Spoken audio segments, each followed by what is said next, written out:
Trading in the securities market.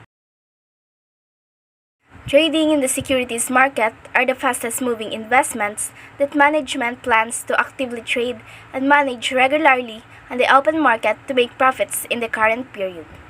In other words, trading securities are stocks or bonds that management plans to purchase and sell in order to make money in the short term.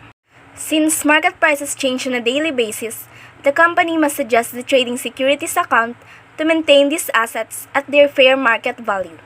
This unrealized gain or loss is adjusted to a temporary account at the end of each period. Trading at securities exchanges. Where can investors buy and sell securities, and how our securities markets are regulated? When we think of stock markets, we are typically referring to secondary markets, which handle most of the securities trading activity. The two segments of the secondary markets are broker markets and dealer markets, as shown in this figure. The primary difference between broker and dealer markets is the way each executes securities trades. Securities trades can also take place in alternative market system and on non-US securities exchanges. The securities markets both in the United States and around the world are in flux and undergoing tremendous changes. Secondary markets are separated into two sections: broker markets and dealer markets. The broker market is separated into two sections: national exchanges and regional exchanges. The national exchanges include New York Stock Exchange and American Stock Exchange.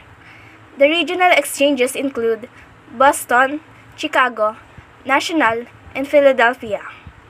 The dealer markets are separated into two sections: NASDAQ and OTC. NASDAQ includes NASDAQ Global Select Market, NASDAQ National Market, and NASDAQ Capital Market.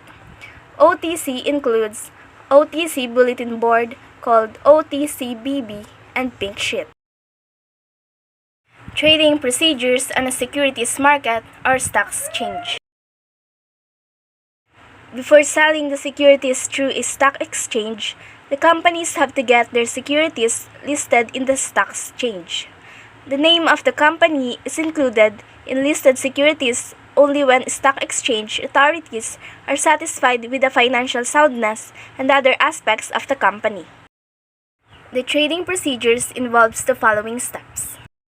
The first one is the selection of a broker. The buying and selling of securities can only be done through SEBI registered brokers who are members of the stock exchange. The broker can be an individual, partnership firms, or corporate bodies. So the first step is to select a broker who will buy or sell securities on behalf of the investor or speculator. The second step in trading procedure is to open a demat account with depository. Demat or dematerialized account refer to an account must open with the depository participants, the banks or stockbrokers, to trade in listed securities in electronic form. The securities are held in the electronic form by a depository. Depository is an institution or an organization which holds securities, for examples, shares, bonds, and mutual funds.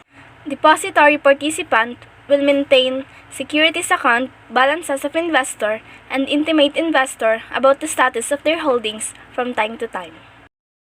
Third step is placing the order. After opening the demat account, the investor can place the order. The order can be placed to the broker, either DP, personally, or through phone, email, and etc. Investor must place the order very clearly, specifying the range of price at which securities can be bought or sold. For example, buy 100 equity shares of Reliance for not more than Rs 500 per share. Fourth is executing the order. As per the instruction of the investor, the broker executes the order. For example, he buys or sells the securities. Broker prepares a contract note for the order executed. The contract note contains the name and the price of securities, name of parties, brokerage, or commission charged by the broker. Remember, the contract note is signed by the broker. The last step in trading procedure is the settlement. This means actual transfer of securities. This is the last stage in trading of securities done by the broker on behalf of their clients. There can be two types of settlement. First is on-the-spot settlement. It means settlement is done immediately. On-spot settlement follows. T+2 rolling settlement. This means any trade taking place on Monday gets settled by Wednesday. Second one is forward settlement. It means settlement will take place on some future date. It can be T+5 or T+7 or etc. All trading in stock exchanges takes place between 9:55 a.m. and 3:30 p.m. Monday to Friday.